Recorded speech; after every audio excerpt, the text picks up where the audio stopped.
and I'll begin with the introduction.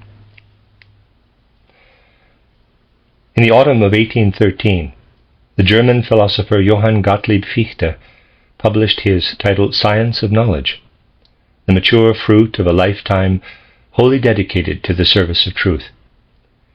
At the very beginning of this work, he wrote, quote, "This doctrine presupposes the existence of a quite new inner sensory instrument through which a new world is opened up, a world that simply does not exist for the ordinary person." Close quote. Fichte then showed by means of a comparison how incomprehensible this doctrine would be to anyone who insists on judging it on the basis of what our ordinary senses present. Quote, "Imagine a world of people all born blind. They can only know about the existence and interrelationships of things that exist for the sense of touch. If you talk to them about colors and about other relationships that exist only through light and the sense of sight, you might as well be saying nothing at all. If you are lucky, they will inform you of this fact so that you notice your error and can at least refrain from further useless talk if you prove incapable of opening their eyes." Close quote. Footnote number 1. Johann Gottlieb Fichte, 1762 to 1814, from title Introductory Lectures on the Theory of Science, Transcendental Logic, and the Facts of Consciousness, close quote, given at the University of Berlin, 1812 to 1813, published posthumously by I. H. Fichte in 1834. End of footnote. All too often, someone trying to talk to people about things such as those mentioned by Fichte is in a position similar to that of a seeing person among the blind. Yet it is precisely these things that are of relevance to the true nature and highest goals of human beings, and anyone who really believed it necessary to, quote, refrain from further useless talk, close quote, would have to give up on humanity in despair. But we must not doubt for a single moment that it is possible to open the eyes of any person who responds to these things with goodwill. This has always been the assumption of people who wrote and spoke out of feeling their own, quote, inner sensory instrument, close quote, maturing within them, and were thus able to recognize the true nature of the human being, which is hidden from the outer senses. This is why a hidden wisdom has been spoken of since time immemorial. Those who have grasped something of this hidden wisdom are as secure in their possession of it as people with normal eyes are in their ability to visualize color. Thus they need no proof of it. They also know that no proof is needed for anyone whose higher sense, like their own, has been opened. They can speak to such a person, such as a traveler might speak about a foreign country to people who have never been there personally, but who can imagine it because they would see the very same things given the opportunity. However, those capable of observing the super-sensible world should speak not only to spiritual researchers, but to everyone, since what they have to tell concerns each one of us. In fact, they know that without some knowledge of these things, no one can be human in the true sense of the word. They speak to all of us, knowing that what they have to say will be met with varying degrees of understanding, but also knowing that since a feeling for the truth and the ability to understand it are present in every human being, even those who are still far from being able to conduct spiritual research on their own may be able to respond with understanding. This understanding, which can light up in any healthy human soul, is what spiritual researchers address first, and they know that it has a power that must gradually lead to the higher stages of knowledge. This feeling for truth stirs in the darkness. although it may at first see absolutely nothing of what is described. It is the magician who opens, quote, the eye of the spirit, close quote. The soul does not yet see, but this feeling allows the power of truth to take hold of it, so that truth then gradually draws near the soul and opens its higher sense. This may take more time or less, depending on the individual, but anyone with patience and perseverance will reach this goal.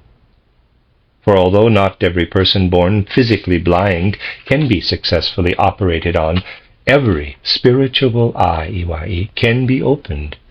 When it will be opened is simply a question of time. Neither academic learning nor scientific training is a prerequisite for opening this higher sense.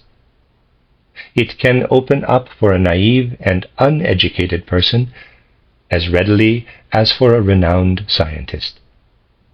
In fact, what is nowadays often considered the one and only science is more likely to be a hindrance than a help on the way to this goal, because it characteristically accepts as quote-unquote real only what is accessible to our ordinary senses.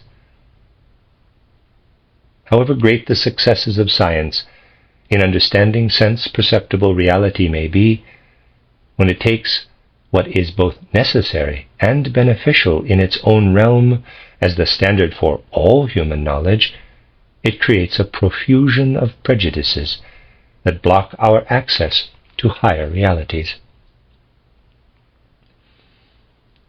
The objection is often raised that human knowledge has been set, quote, insurmountable limits, close quote, once and for all, which cannot be transcended, and any knowledge that disregards them must be rejected out of hand. Anyone who claims such knowledge is considered highly presumptuous.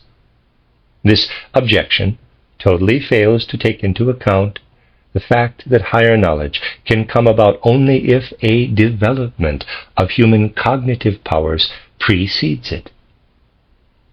What lies outside the limits of human knowledge prior to this development lies well within them once the faculties that lie dormant in each individual have been awakened. One point should not be overlooked, however. We could ask what good it does to talk to people about things for which their cognitive faculties are not yet awakened, and that are therefore inaccessible to them. However, this is not the right way to look at the issue. We do need certain faculties in order to discover the kinds of things we are talking about. But if these ideas, once discovered, are shared and made known to others, they can be understood by anyone willing to apply impartial logic and a healthy feeling for the truth.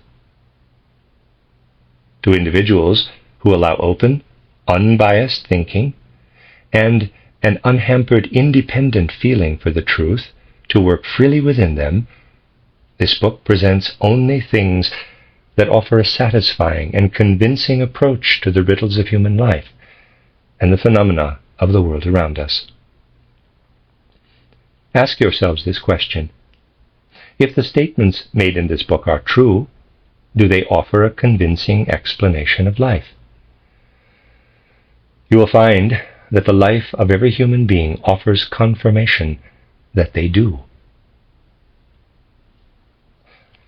In order to be a quote-unquote teacher in these higher regions of existence, however, having acquired the faculty for perceiving them is not enough.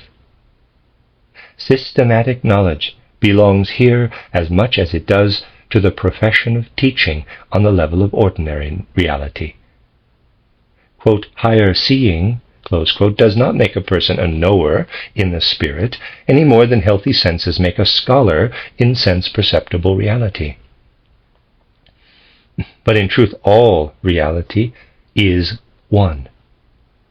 Since the lower reality and the higher spiritual reality are merely two sides of one and the same fundamental unity of being, a person who is ignorant with regard to lower knowledge will probably remain similarly ignorant of higher things.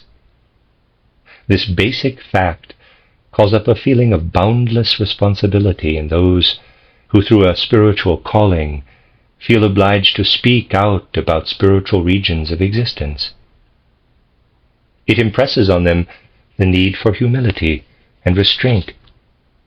It should not, however, discourage anyone from looking into higher truths, not even someone whose everyday life offers no opportunity to study the ordinary sciences. It is quite possible to fulfill our tasks as human beings without understanding anything about botany, zoology, mathematics, or other sciences. But it is not possible to be, quote, human, close quote, in the fullest sense of the word, without coming closer in some way to the essential nature and destiny of the human being as revealed through knowledge of the supersensible world. As human beings, we call the highest thing we can look up to, quote, the divine, close quote. And we must imagine that our highest aim and calling have something to do with this divine element.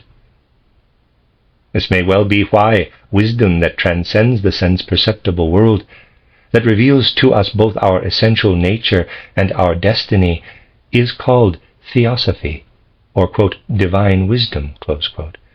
The name, quote, spiritual science, close quote, can be given to the observation of spiritual processes in human life and in the cosmos. If, as has been done in this book, we extract from spiritual science the phenomena pertaining especially to the essential spiritual core of the human being, then we can use the term Theosophy for this particular subject area, since it has been applied in this sense for centuries. The above viewpoint provided the basis for developing this outline of the theosophical worldview. Its author has included nothing that is not fact and reality for him, in the same sense that events in the outer world are facts and realities for our eyes, ears, and ordinary understanding. Here, we are dealing with experiences that become accessible to anyone determined to set off on the path to knowledge described in the last chapter of this book. We approach the things of the supersensible world with the right attitude if we take it as a given that sound thinking and perception are capable of understanding all true knowledge that can flow toward us from the higher worlds. We should also recognize that by taking this kind of understanding as our starting point and laying a firm foundation with it, we are taking a great and important first step toward higher seeing for ourselves, although other things must also contribute if we are to achieve this goal. However, if we scorn this approach and try to reach the higher worlds by other means alone, we bar the door to true higher knowledge.